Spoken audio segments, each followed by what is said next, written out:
Halo, selamat malam pemirsa. Senang rasanya saya Dato Randan kembali menjumpai Anda dalam program Obrolan Karabosi untuk edisi hari ini Selasa 29 Oktober 2019. Pemirsa, malam hari ini kita akan membahas terkait dengan kasus Rini Ayu Lestari yang sempat viral dikarenakan tidak mampu membayar biaya uang seragam sekolah dan bahkan pemirsa ia sempat putus sekolah. Anggota Komisi D DPRD Kota Makassar melakukan inspeksi mendadak atau sidak di SMP Negeri 40 Makassar. Sidak dipimpin langsung oleh Sekretaris Komisi D, yakni Saharudin Said dari fraksi PAN. Berikut kita simak informasinya, pemirsa. Komisi D Bidang Pendidikan melakukan inspeksi mendadak atau sidak di SMP Negeri 40 Makassar. Sidak tersebut dilakukan anggota Dewan Makassar untuk mengetahui perkembangan siswa yang sempat berhenti sekolah karena tidak memiliki seragam batik. Dalam sidak tersebut, Kepala SMP Negeri 40 Makassar, Ahmad Lamo, membantah adanya pemecatan siswa lantaran tak memiliki seragam sekolah. Ahmad Lamo menjelaskan sebagai pengajar pihaknya berkewajiban untuk memberikan pendidikan yang layak untuk anak didiknya. Rekan-rekan wartawan yang saya hormati, saya banggakan, terkait dengan ada berita di tribuntimur.com mengatakan anak itu putus sekolah karena persoalan seragam. Saya kira sudah terbantahkan.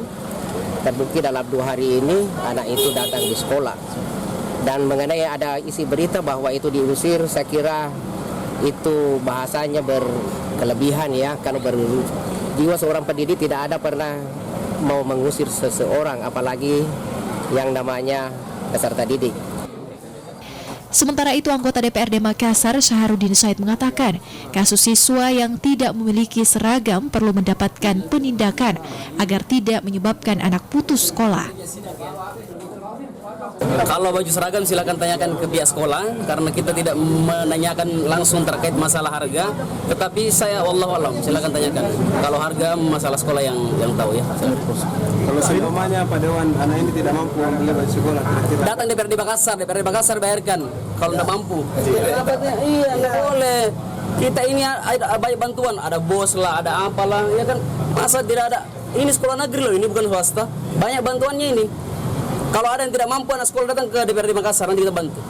Sebelumnya, kasus seragam batik yang wajib dibeli siswa SMP Negeri 40 Makassar menjadi viral saat salah seorang siswanya, Rini Ayu Lestari, putus sekolah lantaran tidak sanggup membayar uang seragam sebesar 1,1 juta rupiah. Dia Cahyadi, Selebes TV.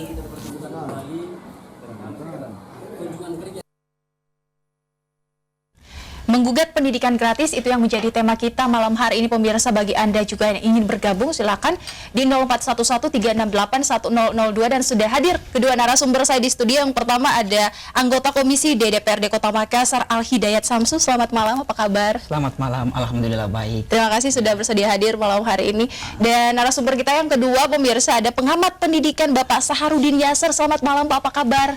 ya baik alhamdulillah. Terima kasih sudah bersedia hadir. Tadi kita sudah melihat bersama-sama VT kita terkait dengan tema pembahasan kita malam hari ini. Mungkin sebelum kita melihat kasus dari Rini Ayu Lestari, saya ke pengamat terlebih dahulu. Seperti apa sih Anda melihat program 9 tahun pendidikan gratis yang dicanangkan pemerintah di Indonesia, terkhusus untuk di Kota Makassar sendiri? Iya, banyak hal yang menjadi permasalahan, problema sejak pemberlakuan undang-undang wajar 9 tahun, wajib belajar 9 tahun. Ya, antara lain ketidakberdayaan alokasi anggaran di satu sisi ya tidak cukup gitu, menyebabkan sekolah-sekolah itu punya inisiatif untuk mencari dana-dana lain, misalnya lewat koperasi sekolah. Ya, saya kira walaupun demikian, tapi banyak kasus yang terjadi tidak ada semacam keringanan bagi mereka yang anak-anak siswa kita yang tidak mampu, yang orang tuanya memang pas-pasan pendapatannya, bahkan tidak punya pendapatan. Perlu ada barangkali dari pihak pemerintah melalui DPR ini untuk membuatkan perwali ya, misalnya tentang anak sekolah, anak yang tidak mampu membeli baju seragam sekolah saat masuk, ya diberikanlah, ada perwalinya misalnya. Itu satu antara lain. Kedua, kepada seluruh masyarakat mungkin harus tahu bahwa ada keterbatasan memang alokasi anggaran dana BOS itu. Ya. Andai kan cukup, barangkali tidak ada inovasi sekolah itu di mana-mana, karena bukan hanya kasus Rini ini yang SMP 40 ini, tetapi dari aspek lain juga ada, seperti masalah ketidakdisiplinan atau tidak hormatnya siswa terhadap guru dan lain-lain. Itu jadi masalah sepanjang perjalanan wajar 9 tahun. Tapi Anda melihat sejauh ini memang masih ada keterbatasan dari dana Boska untuk disalurkan ke sekolah-sekolah? Saya turun ke lapangan biasanya di SD-SD itu banyak guru atau pengelola sekolah itu memang mengeluhkan masih terbatas, tergantung dari banyak siswanya sih. Kalau banyak siswanya juga berarti alokasi dana BOS-nya juga bisa terukur dan bisa efisien, efektif. Tapi kalau kurang siswanya ya itu juga kembali ke kurangnya alokasi itu. Jadi memang perlu dibenahi dan dipertimbangkan kembali. Kalau memang yang saya lihat di lapangan itu mengeluh ya, ada beberapa sekolah memang SD maupun SMP negeri yang tidak cukup dana BOS supaya kita lakukan gini, harus beli menjual ini. Tapi saya sarankan memang kalau memang itu anak tidak mampu ya ada perlakuan khusus lah, dan ini perlu ada regulasi. Minimal terwali itu supaya ada keadilan di tengah masyarakat, tidak menyamaratakan masyarakat itu yang mampu dan tidak mampu, karena kondisi ekonomi yang mengharuskan demikian. Andai kan kesejahteraan di masyarakat itu memang sudah rata-rata, ya saya kira tidak ada masalah memungut itu, dan regulasi juga harus muncul, boleh dipungutnya itu kendati pun dana BOS itu ada. Artinya memang terkait pendidikan gratis ini masih belum merata ya yang Anda lihat? Ya masih belum merata, terutama pemerataan itu dari sisi alokasi anggaran ini. Nah, bagaimana sih sebenarnya Al-Hidayat alokasi anggaran khususnya untuk dana BOS? Mungkin masih sangat dini membicarakan hal itu, apalagi Al-Hidayat sendiri masih legislator baru. Untuk tahun 2019 ini, di akhir tahun, triwulan terakhir, Anda melihat seperti apa? Ya, jadi saya melihat semenjak Presiden Jokowi menjadi Presiden Republik Indonesia sudah mencanangkan pada Undang-Undang 20 itu 2018 yang mengatakan sistem pendidikan nasional, yang dimana APBN dan APBD itu diprioritaskan 20% untuk pada pendidikan. Itu menunjukkan bahwa Presiden Jokowi ini sudah masuk pada SDM yang unggul, Indonesia maju. Nah, olehnya karena itu kita tentu di dalam Kota Makassar, pemerintah Kota Makassar khususnya legislatif ini tetap tegak lurus untuk mengikuti aturan undang-undang yang 30%. Nah, olehnya karena itu BOS, saya pikir itu anggaran-anggaran, alokasi anggaran yang diberikan kepada pendidikan itu saya pikir ini sudah sangat banyak. Tetapi yang lagi-lagi namanya pendidikan itu butuh biaya banyak. Kalau kita bicara pendidikan kan kita harus bicara melihat secara komprehensif melalui pendekatan holistik. Dalam pendidikan ada guru, dalam pendidikan ada sarana prasarana, ada siswa, fasilitas. Artinya 20% dari alokasi APBD itu belum cukup untuk mengcover pendidikan gratis. Nah, olehnya karena itu tergantung oleh manajemen daripada kadis-kadis pendidikan yang ada di Kota Makassar. Saya melihat sekarang sudah ada banyak bantuan.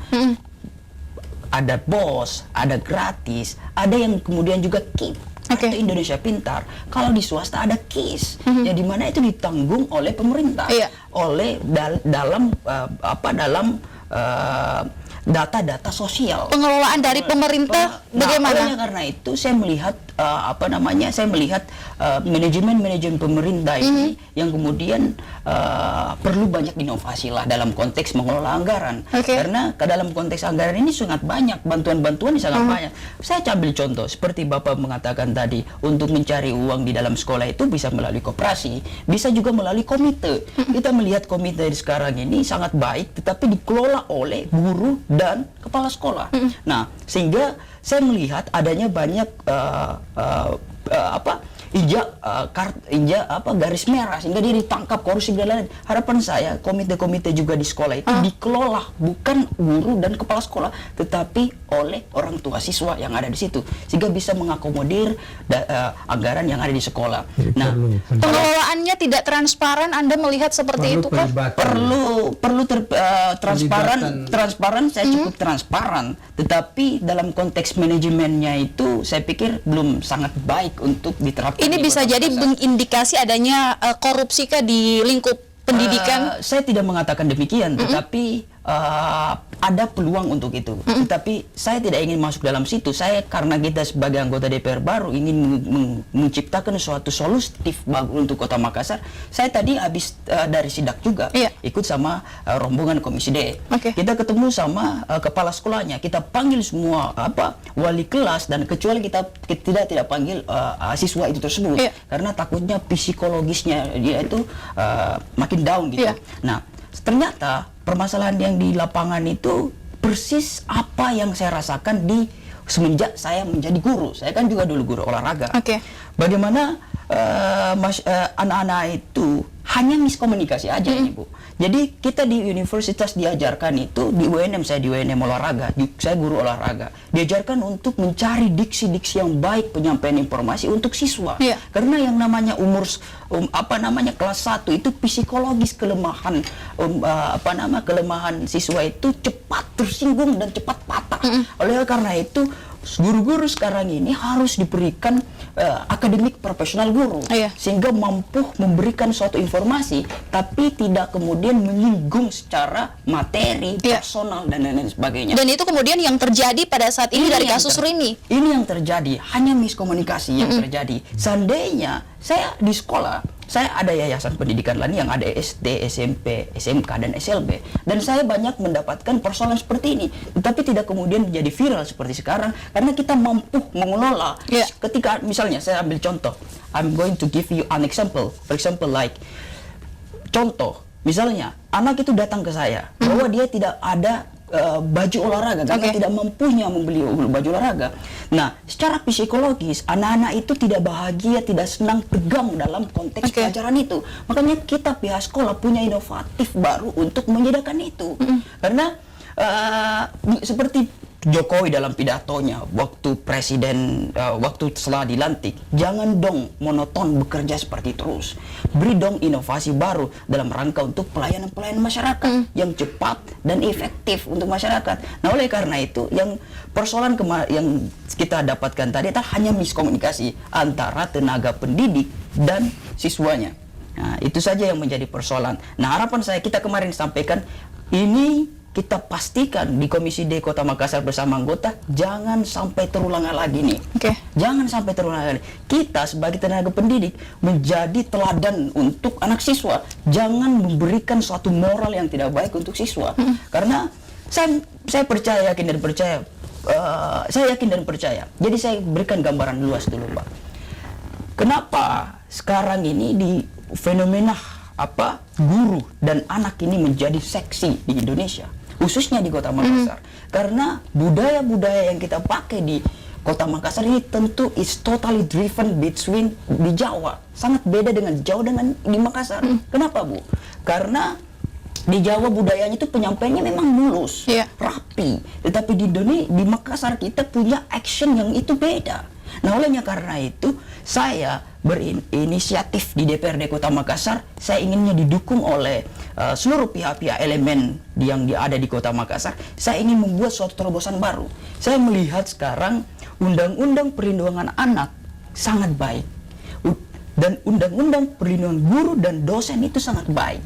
Tetapi yang jadi masalah paling seksi dalam kepolisian dikelola itu adalah perlindungan anak.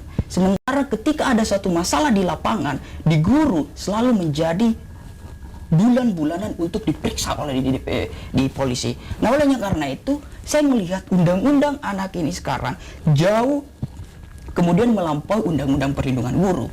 Nah, harapan saya undang-undang anak ini dan undang-undang perlindungan guru ini ingin kemudian diturunkan di perda, ya, peraturan daerah di Kota Makassar. Apa jadinya? Bukan undang-undang perlindungan guru, bukan perlindungan anak, tetapi undang-undang perlindungan sekolah.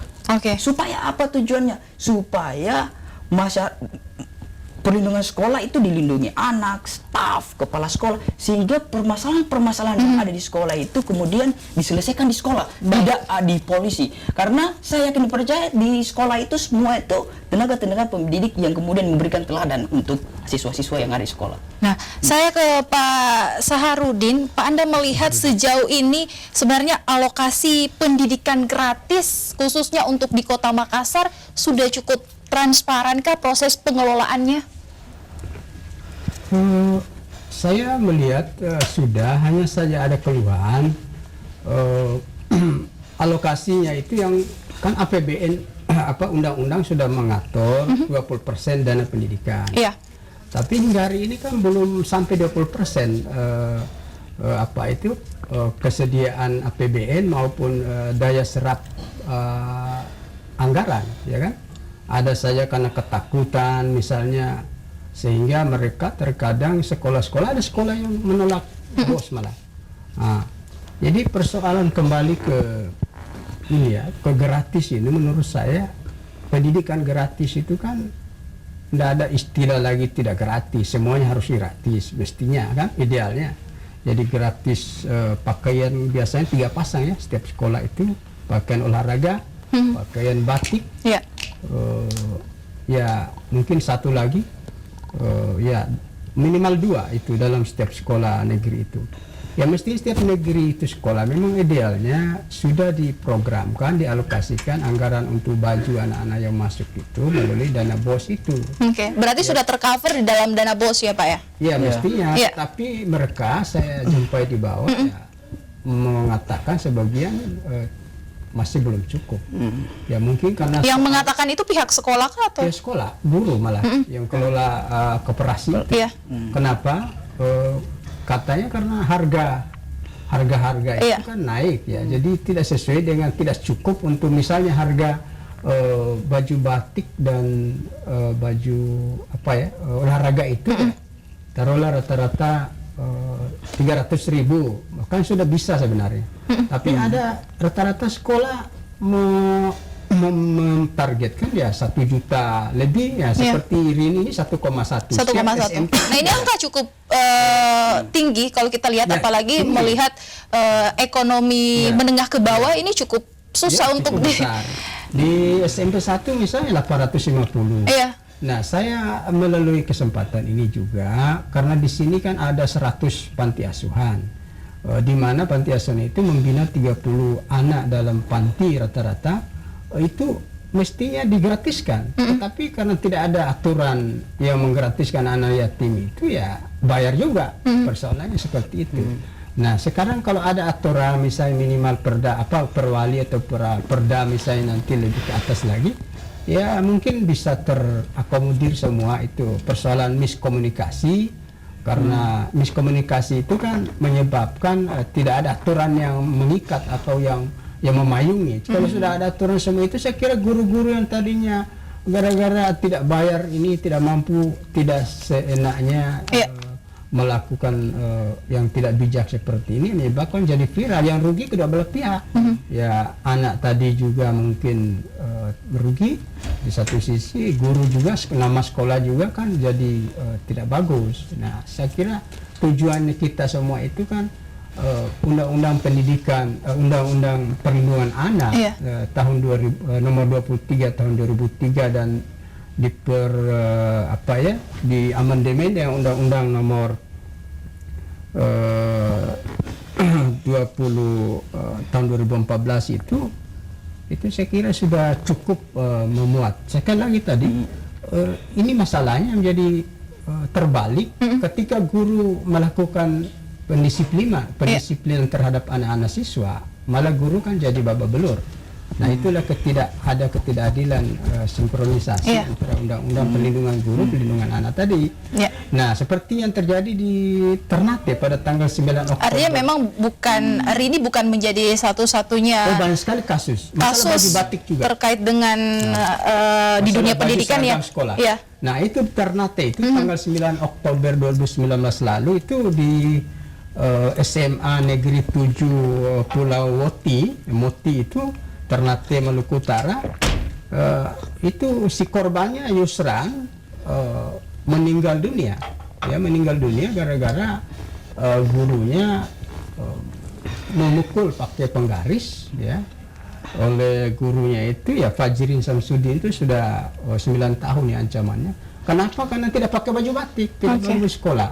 Itu tidak disiplin. Padahal ada baju batiknya. Akhirnya ya mungkin penyebab kematian juga ya.